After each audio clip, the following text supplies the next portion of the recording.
Hello, assalamu alaikum everybody. Hope you're all safe, sound, and healthy. And the weather here is pretty cool because, as you know, it's monsoon season, so it's almost always raining. If it's not raining, and if a god suddenly decides to shine his mercy upon you, then you get weather like today, where it's cloudy because it's probably raining somewhere else, but there is this cool breeze, so it is nice, lovely weather, despite the fact that it is 33 degrees centigrade, but it's pretty cool thanks to the breeze, the ongoing breeze. Plus, rains are expected tonight, probably will last through the night, going to be storms, and then it's going to rain tomorrow as well. So, there you have it, probably the day after tomorrow as well.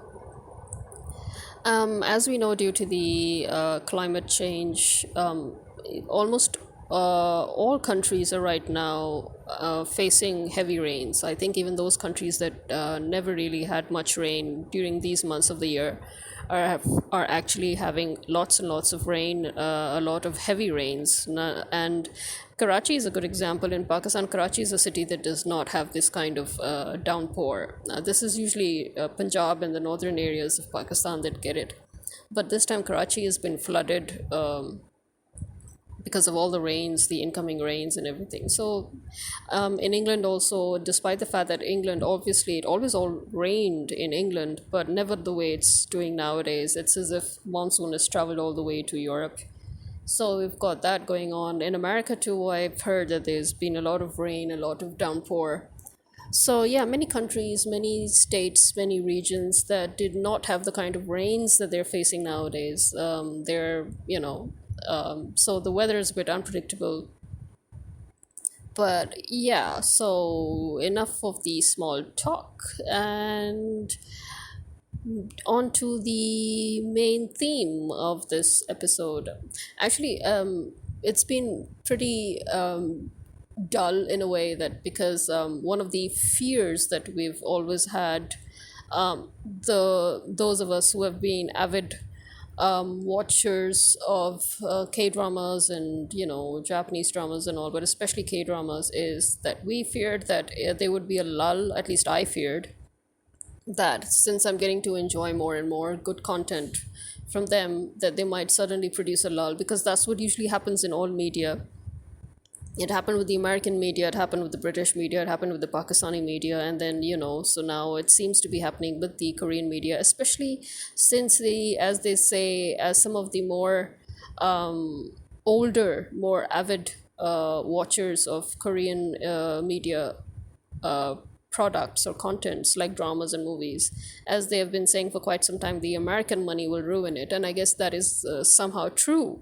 The American money has kind of ruined it. Now the amount of rich content that we used to get before, you don't see so much of it now. So it's like literally a lull throughout the year. You get only 2 to 3 dramas that you really feel like watching, and then the rest of it is like blah. And then you have like 3-4 months of complete lull, really. And then again on to 1 or 2 good dramas that you're waiting for. For example, seriously, when is Dr. Prisoner season 2 going to start? I mean, it hasn't started. It's like almost the whole year is gone by. But speaking of good sudden sprinkles of good dramas, D.P has started, and all 8 episodes are out. So D.P season 2, and I think nothing marks. I think you could say the good timing of the release of this drama, because the it's nowadays, I think it kind of, all the countries all over the world, especially some of the major countries all over the world, that are right now suffering at the hands of the army institutions, because of the fact that we have spoilt, our governments have spoilt the army institutions, or the army institutions are themselves spoilt. There's a lot of corruption, There's a lot of money involved. You would wonder how people who are being paid out of your taxes suddenly can afford land and cars and numerous homes all over the world, and why is it that they are so filthy rich? So it doesn't matter if it's South Korea or North Korea, it doesn't matter if it's India or Pakistan, it doesn't matter if it's America or Europe, but it is a fact that the army personnel, it's true that yes, our government tends to give them land and it tends to give them some assets when they are retired or whatever, or when they reach a certain scale. But still, the assets that they have accumulated, most of them are unaccounted for, and one would wonder why. And the fact that right now, because we have the American interference going in our country, as the American is busy interfering in every other country that it possibly can, the current interference of the American establishment in Pakistan, with the fact that they have got the illegal government, we've got an illegal government in Pakistan that is not elected, that is not allowing the elections to take place, and that is actually trying to subdue not just the public, but trying to eliminate the real political parties in Pakistan, which is like the largest political party in Pakistan being PTI, which is Imran Khan's party. And then they are bribing, very openly bribing the army personnel to do their bidding, as if the army hasn't already been bribed enough directly by the American establishment. And then the amount of corruption cases that have always been erupted and then being quietly put to bed, it's, you can see that. Although in DP it's mostly about the bullying cases in Korean army, but somehow I guess anybody who is already suffering at the hands of vast amounts of corruption of their army institution can still relate to it. It doesn't matter if it's bullying, and it doesn't matter if it's corruption, it doesn't matter if it's anything else. The fact that the army institutions all over the world are so spoilt, they are so spoilt that they consider themselves above the law, and they think that as an institution they come after God, or they really are God themselves, and that nobody can say or do anything to them. They need, they need to be, taught, retaught, re-educated of the fact that they are nothing but our servants. They are servants of the state. They are servants of the public of the state, because it is the public of the state that is paying them. And the fact that they think that they are actually owners of the state is something that, it's like, you get a bodyguard, you get a security firm, and their job is to secure your house and to secure your assets for you. And then suddenly they decide that, no, the house belongs to them, your assets belong to them, and that they own you. It's basically like that. So I think that, as I've said for a long time now, a lot of our institutions in the world now need to be rendered obsolete, and they need to be completely eliminated, dismantled, and then rebuilt from the start in a completely different capacity.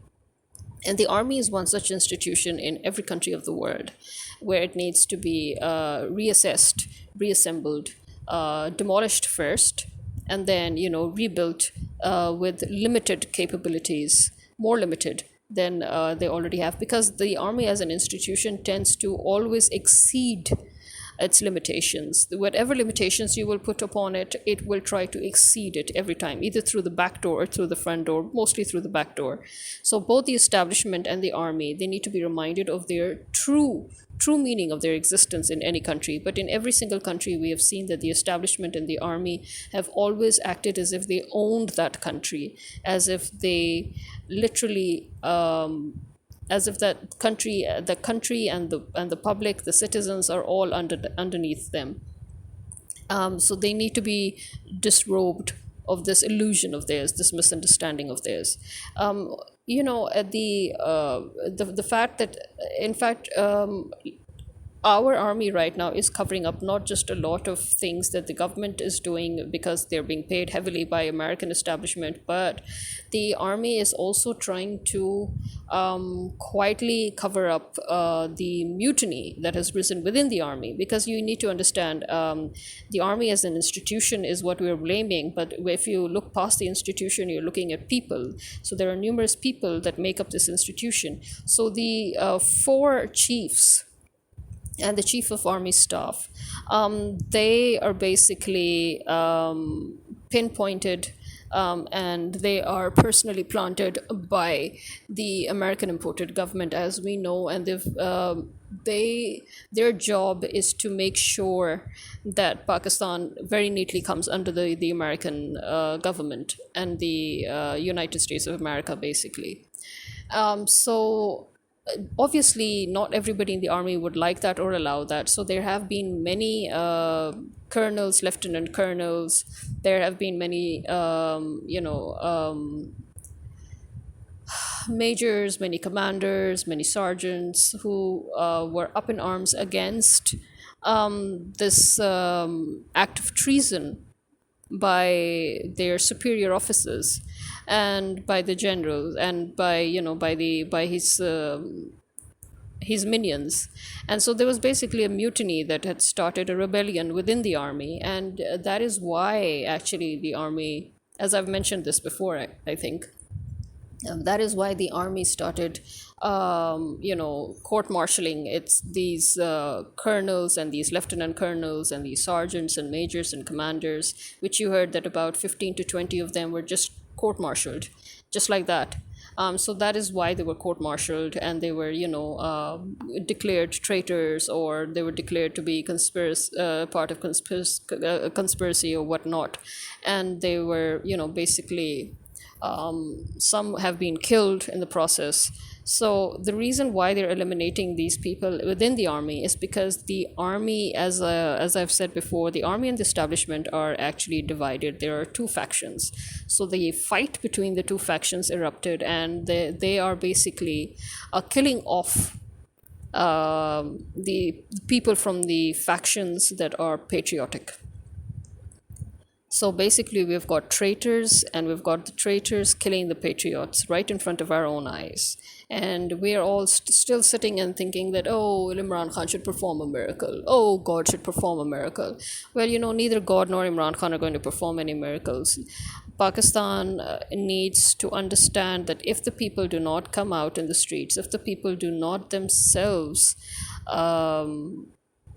put a stop to this, if the people themselves do not paralyze the state, paralyze the government, dismantle the government, dismantle the institutions, then Pakistan is forever doomed. They need to understand that. And the fact that people are still so lazy or so complacent, and that all they're doing is sitting online and grumbling and complaining instead of actually flooding the streets and physically stopping the government. If they don't do that now, I'm sorry, but then Pakistan will be forced into a bloody revolution. That is the thing that people have been trying their best to curb. And obviously, it is to America's detriment if there is a bloody revolution in Pakistan, because then that means that America's doom that it has been courting, that doom is actually going to be fast forwarded. So,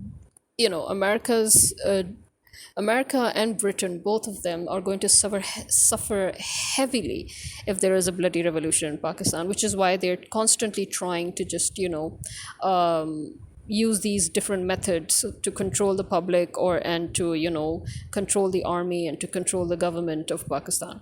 But now they already, and that is why they're giving these statements in the media, these statements that they're giving about democracy in Pakistan and about so-called seemingly allegedly in favor of Imran Khan, is because they have realized that things have gone too far, and they have realized that anytime now the people of Pakistan can just erupt, because that is what happens when you have a nation of people who are so lazy, so complacent, and they just move on and on and on. But then when you take everything away from them, and then the person they're looking up to is not allowed to come forward to help them, then that kind of public, it becomes the most dangerous public, and it becomes it turns what could have been a civilized revolution or a quiet revolution, which is what Imran Khan managed, and before him Qaid Azam managed. So now this would turn into a French Revolution, which is basically inherently a bloody revolution. But I personally think that something has to erupt, something has to go. And if America and Britain do not step back now, and if our army and establishment who are already suffering the consequences of their decision, of their greed, if they do not back out now and foolishly push on ahead, then they will be literally signing their own death certificate. So yeah, I think what better timing than now for DP to release its season 2, where you see how the army institutions all over the world behave, how they think of themselves as above the law, how they always encroach upon territory that's not theirs, how they always blur the lines, and how they always like to cross boundaries, and how we need to work on putting them in those boundaries and limiting them and restricting them, and how it's important for us to take away whatever authority that they seem to accumulate every single time, because every time we give them even a little bit of authority, they, in their greed, they decide to grab hold of more that is unwarranted. So I think this is something that not just us, but every single country all over the world needs to think about. We need to stop glorifying our armies. We need to stop giving them too much authority, and we need to stop making it an important institution. Their job is to guard the country's borders, and their job is to make sure that the country is secure. And if they fail at their job, and which is what the Pakistani army has literally done, it has failed in its job to protect this country. In fact, if anything else, it has turned its back on the country. So basically, the army has committed treason against the country. So the army needs to be eliminated. The whole institution needs to be eliminated as a punishment, and there is no other way about it. So anybody who tries to salvage something out of the ruins of this institution will be doing a huge mistake. In fact, as I said before, one of the biggest mistakes that Imran Khan did was trying to salvage whatever he could upon the rotting foundations of this country, which is why he failed colossally. And which is why, America always has a back door through which it can come through. So we need to completely eliminate everything. We need to even destroy the foundations and create new ones. That it is really as simple as that. But it will take time, obviously. But that is how it is. Simple things usually do take time, especially if you want to make them perfect. So this is me signing out. Khuda Hafiz.